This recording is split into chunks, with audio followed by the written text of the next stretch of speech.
It's the first week of college at Lincoln University in Pennsylvania. And I'm standing in the student union building, and my eyes are locked on a flyer on the wall. The flyer has a microphone on it, and in big black bold letters, it says, "Sign up for the Dumb Whack Talent Show." And I say, hell yes. Why wouldn't I, right? I'm looking at the time for some popularity. I wanted all of the clout, and I knew that this would be my first step forward. Plus, I would get to be crowned king of comedy at Lincoln University. I was a stand-up comedian at the time for 3 years. I first graced the stage at 14 years old in a program sponsored by the Gotham Comedy Club called Kids in Comedy. And I wasn't real popular in high school, but on that stage, that was like my safe haven, where I could be the most comfortable and free. From 14 to 17, I developed this tight 10-minute act that was destroying rooms all over New York City. Now, I can't remember all of my jokes, but I definitely remember one being about my mom throwing big words at me that I didn't understand in arguments. Like, she was like, "Jameer, you are monopolizing the phone, Jameer. You are monopolizing the phone." I didn't understand what Mr. Monopoly had to do with using a house phone, but I was pissed. My favorite joke that I remember was like my opening joke. It was the one that set everything off, and it had to do with teenage dating and just dating girls at the time who had Nobu taste while I had McDonald's pockets. And so this was like a natural progression for me. This would be my first road show. So I signed up for the Dumb Whack Talent Show. Now, it was about a week out, so I didn't have a lot of time to promote, so I told a whole bunch of my newfound friends and my crush at the time. I called her Lavender because she looked like an older version of Lavender from Matilda. Big glasses, freckles, brown skin, beautiful smile, and when she said, "Yes, I will attend," I said, "Of course you will, because who's going to stand next to me while I get coronated the king of comedy at Lincoln University?" As you can tell, I was pretty confident.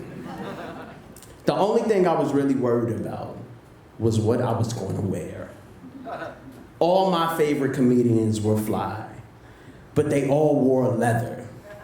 Eddie Murphy, Martin Lawrence, Chris Rock, all well-groomed men who wore leather, and I didn't have leather money. So I had to make shift what I had. So the night of the show, I'm walking down to the strutting. I'm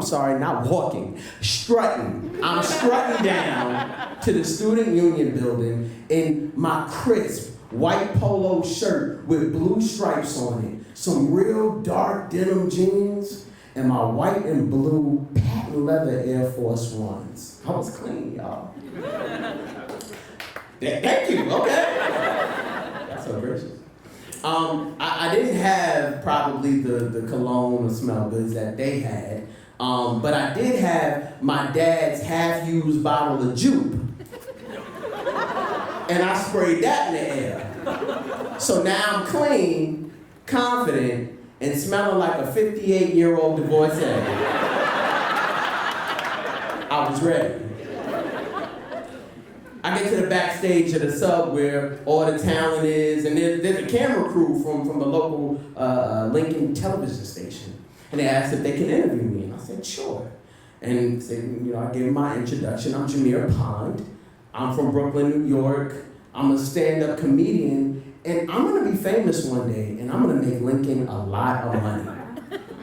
And the girl behind the camera was like, "Oh, okay, excuse me." And I said, "You excuse?"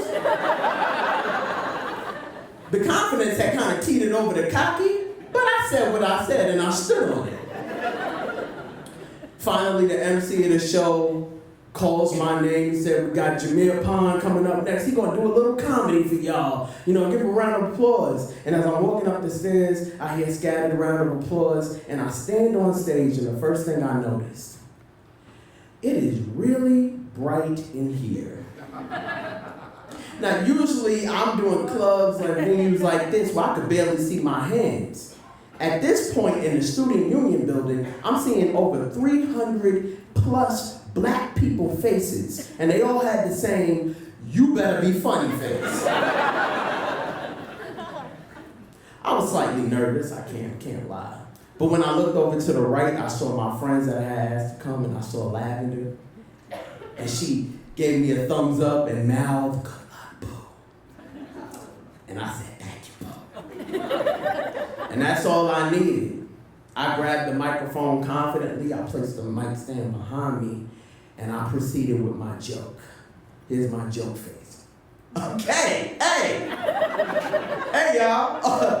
You know, dating's really tough. Dating's really tough. I'm from Brooklyn, New York, and I had a girl come up to me and say, "Jameer, if you want to date me, you gotta pay for my hair, pay for my nails, and buy me some jewelry."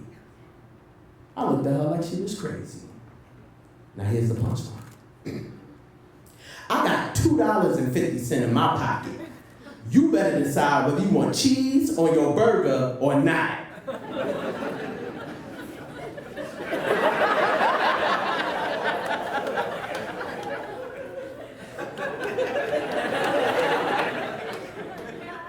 And the room was more silent than this.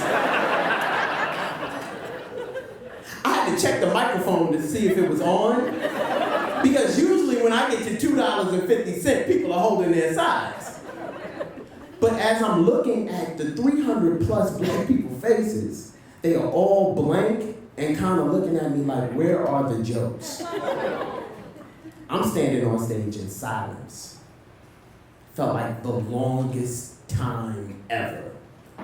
Finally, a gentleman stands up in the middle of the crowd. We lock eyes. He looks at me and leans in and says, "Boo!" and sits back down.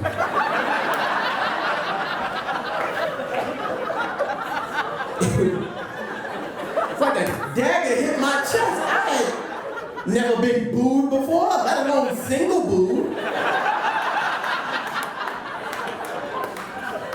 Suddenly, droves of people begin to boo my soul out my body. Now, it's bad enough to get booed. It's even worse when you gotta look your booies in the eye. I'll never forget this girl, Dominique. I had math class with her. I will never forget her hands clasped up against her mouth, yelling, "Boom! You suck!" We was just doing A squared plus B squared plus C squared together.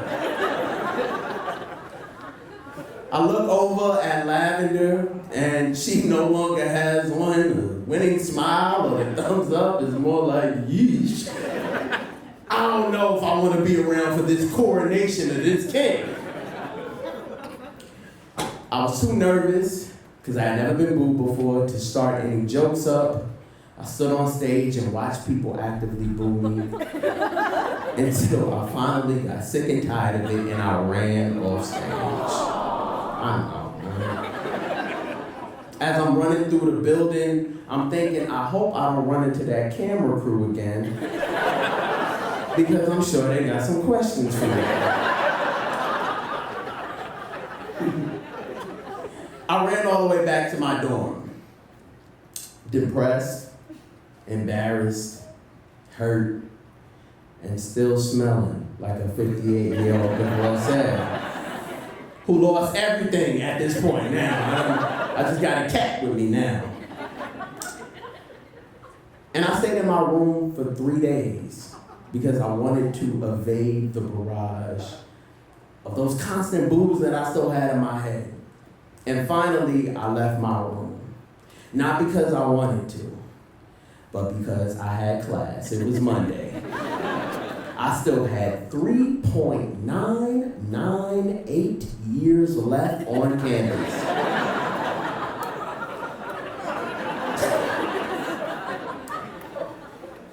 And I got the popularity I wanted. Oh yeah, I sure did. For the rest of the semester, people would hurl insults using the line Cheeseburger at the end to talk about me. Hey, there go that Cheeseburger boy. ain't nothing funny about bull. I'm like, I'm right here, y'all. I can hear and see y'all. Talk about me. I no longer wanted the big clout. I found a crew of people who I finally settled down and just became one of the guys, you know. 2 years later, Lavender and I finally did date. She had to let the stink off of me. Took 2 years, y'all. But I learned from that, like, not to take my gift for granted. Like, I was cocky, and because I had done these amazing things in New York, I didn't read my audience. I didn't take the time to put the craft in, and I reap what I sowed. But the biggest lesson that I walk away with and I give to y'all is that if you ever see a show of talent that has the words dumb or whack in them, turn the other way. I'm Jameer Pond, thank you.